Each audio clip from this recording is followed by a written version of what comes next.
একসময় এক দারিদ্র কাঠুরে ছিল। সে প্রতিদিন জঙ্গলে গিয়ে কাঠ কেটে বাজারে বিক্রি করত। যা পেত তা দিয়ে তার পরিবার চলত। একদিন সে জঙ্গলে যাওয়ার সময় তার স্ত্রী বলল, আজ কিছু ভালো খাবার আনবেন, ঘরে কিছু নেই। কাঠুরে মনে মনে দুঃখ পেল, কিন্তু আল্লাহর উপর ভরসা করে জঙ্গলের পথে রওনা হলো।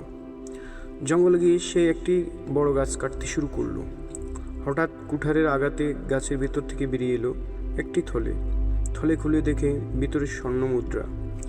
কাঠুরে থমকে গেল। সে ভাবল, এটা আমার না, এটা কারো আমানত হতে পারে। সে সাথে সাথে স্বর্ণ মুদ্রা রেখে দিল এবং গাছ কাটা বন্ধ করে দিল। বাড়ি ফিরে এসে সে স্ত্রীর কাছে সব বলল। স্ত্রী বলল, আমরা গরিব হলেও হারাম খাবো না, আল্লাহ আমাদের রিজিক দেবেন। পরের দিন কাঠুরে আবার জঙ্গলে গেল। হঠাৎ এক বৃদ্ধ লোক এসে তাকে ডাকলো। বৃদ্ধ বলল, হে সৎ মানুষ, গতকাল তুমি যে স্বর্ণ পেয়েছিলে সেটা আমার। বহুদিন আগে আমি এখানে লুকিয়ে রেখেছিলাম। তোমার সততার জন্য আমি এই স্বর্ণের অর্ধেক তোমাকে দিতে চাই। কাঠুরে প্রথমে নিতে চায়নি, কিন্তু বৃদ্ধ জোর করায় সে নিল। সেই স্বর্ণ দিয়ে তার জীবনের কষ্ট দূর হলো।